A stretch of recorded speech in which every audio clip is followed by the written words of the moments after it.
Tu allais à tout Dieu, n'en dirai pas plus. Fallait ramener le tiers à la maison. Maintenant, on a commencé déjà avec le jus de fruits il y a 3 ans ou 4 ans. Je prends un jour, par exemple, où ils ont volé toute la recette de Fruitis. HECM, 5 mois après l'ouverture du premier stand. À Fruitis, c'est le mood. C'est principalement ce qui fait Fruitis parce qu'on est comme une famille. N'importe qui vient là, on le mélange, on devient bro. Je suis là, au final, ce n'est vraiment pas pour acheter le panini, mais c'est juste pour le kiff.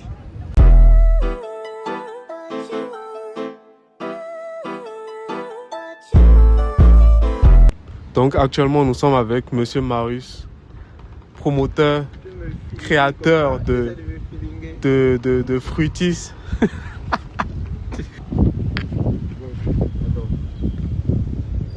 Tu allais à tout Dieu, n'en dirai pas plus. J'ai toujours été un petit ladé. Je faisais toujours des petits business pour tirer mon jet. Et au lieu de regarder Sangoku et Tom Sawyer, je regardais les Titeufs. Un petit mood Les Titeufs et les Lascar. Ouais, des trucs comme ça. En fait, vous étiez un petit bandit. À quel moment vous avez pensé réussir dans l'entrepreneuriat? Je n'ai pas pensé réussir dans l'entrepreneuriat. Ma vie m'a conduit dans les affaires. Expliquez-moi. Fallait ramener le tiers à la maison. Pour le mode de vie que je veux là, je dois me faire du cash. Et avant, je vivais, c'est en dessus, on dit, de mes moyens. Du coup, pour que ce ne soit plus comme ça, j'ai commencé par ramener beaucoup plus d'argent. Un peu plus tôt que prévu. Le projet de Fruitis, ça fait 6 ou 7 ans que j'ai ce projet là. Maintenant, on a commencé déjà avec le jus de fruits il y a 3 ans ou 4 ans. Mais on a officiellement ouvert la boîte sur opportunité. L'arrivée de l'université, j'ai toujours été dans cuisine. C'est parti de quoi? Il n'y a pas vraiment femme dans notre maison. Donc on prépare tout le temps de nous-mêmes. C'est rentré dans concours de concours. On m'a commencé par dire viens me faire ça, viens me faire ça. J'ai commencé par gagner l'argent, donc viens me faire ça. Et bon, me voilà. Je ne savais pas si ça allait prendre ou pas, mais je comptais sur une petite influence de ma part. Pour l'ouverture du premier stand, il n'y a pas eu d'obstacle. C'était flex de fou. Bon, la première année de Fruitis, on a eu des dingueries de soucis. Des soucis pas possibles. Parce que je prends un jour, par exemple, où ils ont volé toute la recette de Fruitis. Oui. Enfin, genre les sous, si tu préfères. Tout l'argent. Tout. Et c'est plus fort. On ne dort pas. Déjà, on commence par régler parce qu'il n'y avait pas vraiment du monde pour aider. Donc, on gère tout ce qu'il y a à gérer pour l'organisation, pour l'ouverture. Après, on gère la journée parce qu'il n'y a pas du monde. S'il y a un manque, des trucs comme ça, on court, on est en train de gérer. S'il y a un souci avec les clients, c'est nous-mêmes, on est en train de gérer les clients. Il y a des petites idées d'affaires, des petites rencontres. Vu qu'il y a l'autre boîte, on se lève, on court, on va gérer. Le soir, on fait planification parce qu'il faut faire grandir la boîte, les réflexions, toutes ces conneries-là. Du coup, on ne dort pratiquement pas. Et c'est comme ça tous les jours. Déjà, le projet de HECM, 5 mois après l'ouverture du premier stand.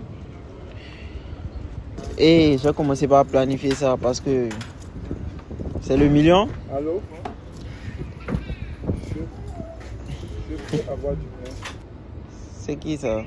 On peut relancer la commande du pain. C'était un petit souci technique. C'est le problème qu'on rencontre ça. Le capital est là. Quel capital? Ouais, c'est fini. Dis ça. Et du coup, qu'est-ce qui se passe actuellement? C'est bon maintenant. Actuellement en mode. Et le problème qui se passe jusqu'à. Il y a un problème avec le livreur là. Expliquez-nous un peu. Il n'y a pas de problème avec le livreur. Et les gens ont faim. Ils ont consommé tout ce qui était prévu comme panini pour aujourd'hui, alors qu'on n'est qu'à 15h. Donc on relance le livreur. On lance le livreur. Il veut nous arnaquer. On réfléchit, on l'annule. Et on ne trouve pas chez l'autre livreur. Donc on relance le premier. Et il se fâche parce qu'on a annulé et relancé. C'est des trucs qui arrivent. L'inauguration ou l'ouverture? Oui, l'ouverture. De l'ouverture à l'inauguration. Le projet, comme je le disais, il est venu 5 mois après l'ouverture du premier stand. Après, on a travaillé dessus. Le temps que ça a pris pendant longtemps. La période où on a annoncé l'ouverture d'un autre stand était très compliquée avec la mairie, les délégués, les banques et des soucis qui, franchement, je pense bien dépassent mon âge. Mais bon, on a géré, on a fini, on a inauguré. C'était vraiment, vraiment fou. Parce que je m'attendais bien à ce qui est jusqu'à, je sais pas, une inauguration. On a 30-40 personnes. Mais je me suis trouvé à bien plus d'une centaine de gens dans la rue. J'ai vu qu'il y a du soutien derrière Fruity, ça a fait plaisir. Je pense que déjà, retour, je ne saurais. Ils aiment bien les panini, ils aiment bien le jus. Mais principalement, à Fruity, c'est le mood. C'est principalement ce qui fait Fruity. Parce qu'on est comme une famille. N'importe qui vient là, on le mélange, on devient bro. Je suis là, au final, ce n'est vraiment pas pour acheter le panini, mais c'est juste pour le kiff. Et c'est principalement ça. On n'a pas encore réellement réussi à créer ça à HECM, mais c'est sur ça qu'on travaille actuellement. Pour qu'il y ait ce même mood là-bas. Moi, je suis un petit, je ne peux pas conseiller un autre petit. Oui, mais tu as déjà atteint un niveau, même si c'est pas... Quel niveau? Il y a certains qui ont ton âge, qui font. Bon, c'est vrai. Même sur cela, je ne pense pas qu'on peut vraiment éduquer. Tout se passe dans la tête. C'est ta mentalité, c'est ta détermination. Jeune homme, vas-tu arrêter de crier? C'est ta mentalité, c'est ta détermination. Et épargner. Ça, là, j'aurais voulu qu'on me dise ça. Épargner de fou même. Ne dépensez pas les 300K la soirée et vous rentrez. Non, allez-y, si vous avez les moyens. Le délire, c'est, si vous dépensez 10 000, assurez-vous que vous avez 100 000. Mais il y a une différence entre dépenser et investir. Si vous dépensez, ces jeunes d'aujourd'hui ne comprennent plus le français. Si ce n'est les rêves de quand on a 15 ans, 16 ans, d'être multimillionnaire à 19 ans, 20 ans, je pense que de mes objectifs sur l'année, depuis mes 18 ans, ils ont toujours été atteints. Je suis pas très loin du niveau auquel je me voyais. Et on espère que ça va continuer à être comme ça. On a commencé avec le business normal. On est parti de l'élevage d'abord. Ça a donné, ça va passer à une autre étape qu'on va vous annoncer par la grâce de Dieu bientôt. Après, on est rentré du côté fast-food. C'est en train de donner. On est sur 1 an, quelques mois. On a 2 stands. Ça fonctionne. Ça continue d'avancer. On bosse sur les projets à venir. 2026 est une grosse année pour Fruitis. Et on avance. Peut-être la Mercedes en masse, qui sait. J'ai toujours été dans les affaires mais de manière cachée, de base. Du coup, mes proches m'ont toujours vu dedans. Il n'y a pas eu de réaction. Ça n'a choqué personne. On s'attendait déjà à ça de ma part. Parce que c'est le business. Je ne pense que à ça. Bon, pas que, mais principalement.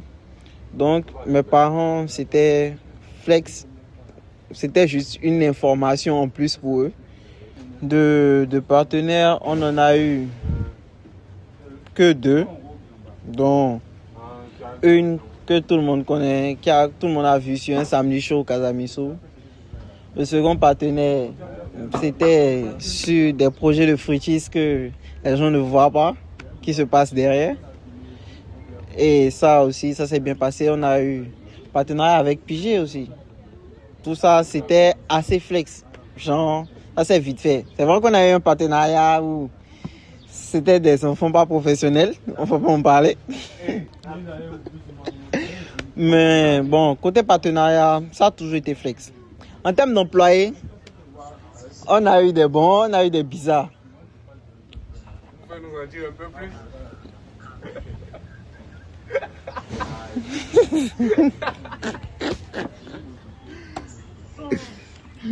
Les bons, c'était bon. On en a un là même actuellement, lui c'est un bon. Cette partie-là. Vous voulez montrer le bon? En effet. On va montrer le bon employé dont Monsieur Maurice parle. Tenez. Oui, vous voulez un truc? J'aime pas les caméras, mais bon. Oh, arrête ta bêtise. Dites-nous. Oui. Quel est votre prénom? Moi, mon prénom c'est Divin. D'accord. Monsieur Tivet, dites-nous, comment vous vous sentez travaillant à Fruitis? Je me sens plutôt bien. Pas mal à la tête quoi. Je me sens bien. Ok.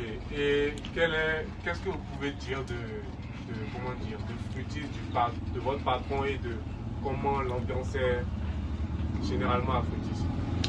Moi, je me sens bien ici. L'ambiance est plutôt chill.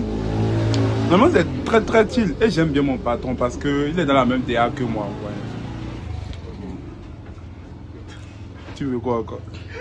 Dans le micro, ça va. Faut dire la vérité, il te surclasse. Et non, faut pas mettre dedans. Qu'est-ce que vous faites dans le stand? Je suis venu nourrir cet individu. Donc, j'en déduis que votre patron ne vous donne pas à manger.